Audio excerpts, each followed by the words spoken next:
കഷ്ടപ്പാടും ദുരിതവും നിറഞ്ഞ 1.5 വർഷത്തെ ജീവിതത്തിന് ശേഷം ശമ്പള കുടിശ്ശിക തരാതെ അബുദാബിയിൽ കഴിഞ്ഞ കാറ്ററിംഗ് സ്ഥാപനത്തിലെ ജീവനക്കാരെക്കുറിച്ചുള്ള ഏറ്റവും പുതിയ വാർത്തകളാണ് ഇപ്പോൾ പുറത്തുവരുന്നത്.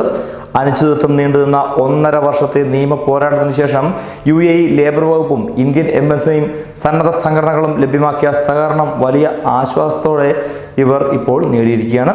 ചുരുക്കി പറഞ്ഞാൽ നരക തുല്യമായ ആ 1.5 വർഷത്തിന് ശേഷം അവർ രക്ഷപ്പെട്ടിരിക്കുകയാണ്. ആ കഥയിലേക്ക്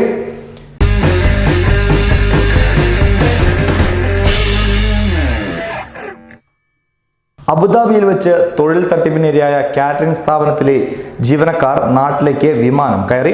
കഷ്ടപ്പാടും ദുരിതവും നിറഞ്ഞ 1.5 വർഷത്തെ ജീവിതത്തിന് ശേഷം ശമ്പള കുടിശ്ശിക പകുതിയെങ്കിലും നേടിയെടുക്കാൻ കഴിഞ്ഞതിൻ്റെ സമാധാനം ഓരോരുത്തരെയും മുഖത്ത് വ്യക്തമായി തന്നെ കാണാമായിരുന്നു.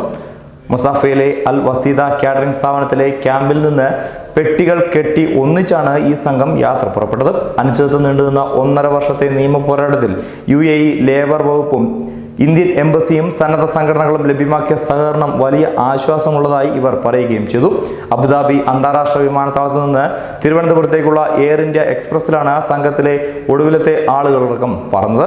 രാത്രി 9 മണിക്ക് പറക്കേണ്ട വിമാനം 2 മണിക്കൂറിലധികം വൈകുമെന്ന് വിവരം ലഭിച്ചപ്പോൾ വീണ്ടും അതൊരു പരീക്ഷണമാണോ എന്ന് ഇവർക്ക് ഡൗട്ടുണ്ടായിരുന്നു. ഒടുവിൽ കഷ്ടപ്പാടുകൾ നിറഞ്ഞ 1.5 വർഷത്തിന് യാത്ര പറഞ്ഞ് അവർ നാട്ടിലേക്ക് മടങ്ങുകയായിരുന്നു. മലേഷ്യക്കടുത്തുള്ള മനുഷ്യക്കടത്തിൽ കുടുങ്ങിയ പ്രവാസികളെ രക്ഷപ്പെടുത്തിയെന്ന മറ്റൊരു വാർത്തയുമുണ്ട്. ഇവരിൽ 2 പേരെ ഉടൻ നാട്ടിലെത്തിക്കാനുള്ള നടപടികൾ എംബസികൾ പൂർത്തീകരിച്ചു കഴിഞ്ഞിരുന്നു.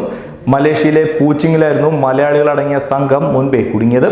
കപ്പലിൽ സീമൻ ജോലിക്കായി ഏജന്റുമാർ എത്തിച്ച ഇവർ കബളിപ്പിക്കപ്പെടുകയും നിയമവിരുദ്ധമായി മലേഷ്യയിൽ ഏറെക്കാലം തങ്ങുകയുമായിരുന്നു.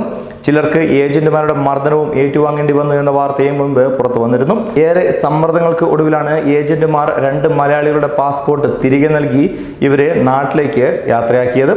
എന്തായാലും ഒന്നിനു പുറകെ ഒന്നായി ദിവസം തോറും ഇത്തരം ഏജന്റുമാരാൽ പറ്റിക്കപ്പെടുന്ന നിരവധി ആളുകളുടെ കഥയാണ് പുറത്തു വരുന്നത്. ന്യൂസ് ഡെസ്ക് പ്രവാസി മലയാളി.